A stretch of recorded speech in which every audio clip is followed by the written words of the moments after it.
My name is Rob Denny. I live in Barcelona since about 18 years ago now, and I make my living by traveling. Normally to Africa, which is the continent where I've mostly worked, doing consultancies, mainly for companies, sometimes for the World Bank, sometimes for NGOs. In a way, what I do is work really with companies to help them understand what they need to do to build their social license. And let me explain a little bit what I mean by social license, because in the old days, it wasn't a term that was used, but over the past 10, 15 years, it has become more and more evident how important it is for companies to have a broad social license from the community or communities where they operate for what they do. And it becomes very clear if companies do not have that social license or lose it, which might be an airline that treats a customer badly and the case goes on social media and causes a scandal.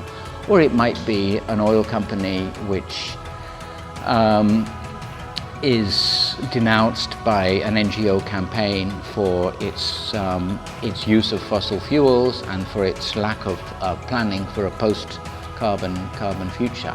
Or it could be, which is more the case in my line of work, a mining company, for example, in Africa, which runs into problems with the communities that live alongside it and suddenly finds itself faced with roadblocks, with protests, with demonstrations, which directly affect its capacity to do its line of business. So my job really is to help companies understand really what they have to do. Maybe 10 or 15 years ago, some managers thought in companies that it was about being good neighbors in terms of supporting maybe an orphanage or a school or making some kind of community projects. That's no longer good enough. Now companies understand that really they have to do much more than that. They have to be good neighbors in a much more profound sense in order to get a social license. And if they don't have that social license, all the legal licenses that they may have from the government, from the local council, don't count for anything. Because if you don't have local people who are prepared to at least tolerate what you do as a company, you're going to be in trouble. You're going to be in trouble. And that has been demonstrated so many times now that I don't have to make the business case for what I do with companies anymore. Senior managers who've got any kind of a vision beyond the technical understand that that kind of broad social support for their operations is absolutely vital.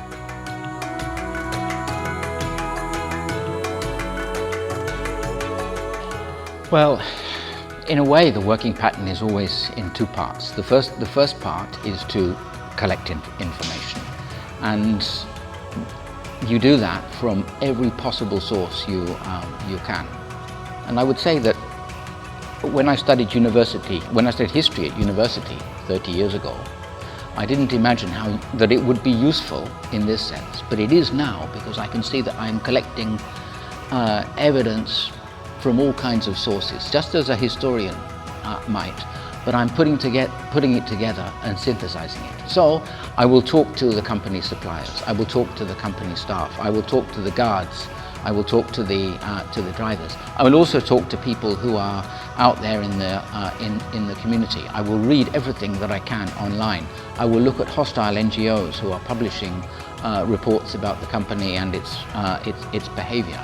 I will read press articles about the context in the country as a whole. I will try and talk to local NGOs, local politicians, local civil servants as well, to get a kind of 360 vision of how that company wants to be seen, how it believes it's seen, and how it is actually perceived by different stakeholders. It's a kind of stakeholder mapping, is the umbrella term that people use, but looking at it kind of holistically from 360 degrees, trying to understand really what is going on. And what is going on in a situation is almost never what people tell you is going on. So you have to look very hard and listen not only to what is said in meetings, but the subtext which is going on underneath.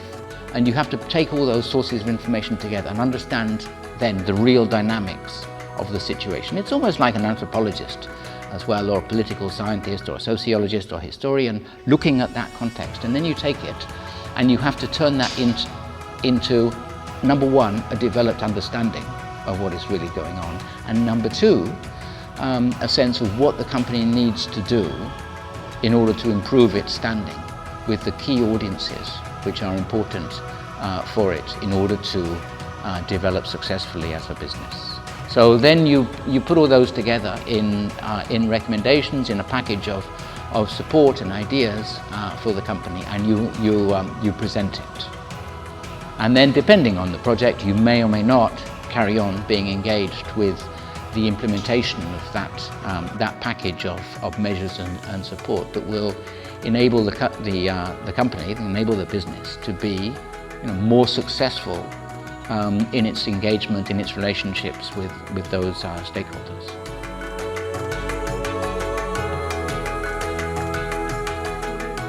Community is an open or a fluid or a political concept. It's not a closed box. Companies would like to imagine very often that community is a closed box. And if you talk to a community leader, that will take care of the ticking that box for you.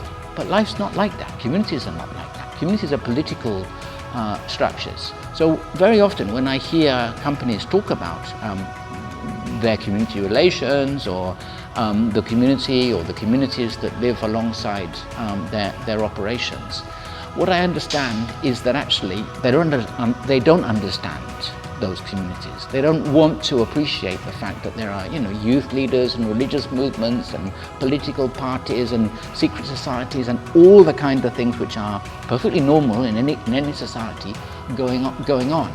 They want to simplify things, but life is not simple. Life is complicated. One of the best books you will find on this is called The Myth of Community, precisely because community is a bit of a myth.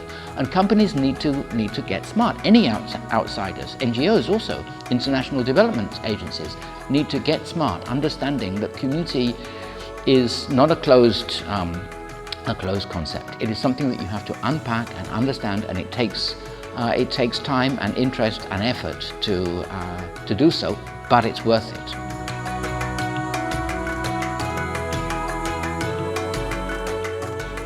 I'm not generally one of those who thinks that technology is going to solve problems. I think the revolution of rights over the last 60, 70 years since the UN Declaration of Human Rights is probably a much more fundamental driver of change, but it certainly is linked to the sense that with communication technologies it's easier for people to understand what is going on with other people around the world, and harder in many senses to kind of deny or to forget what is happening. And I'm speaking here pre the kind of fake news explosion that we've seen in some parts of social media over recent years.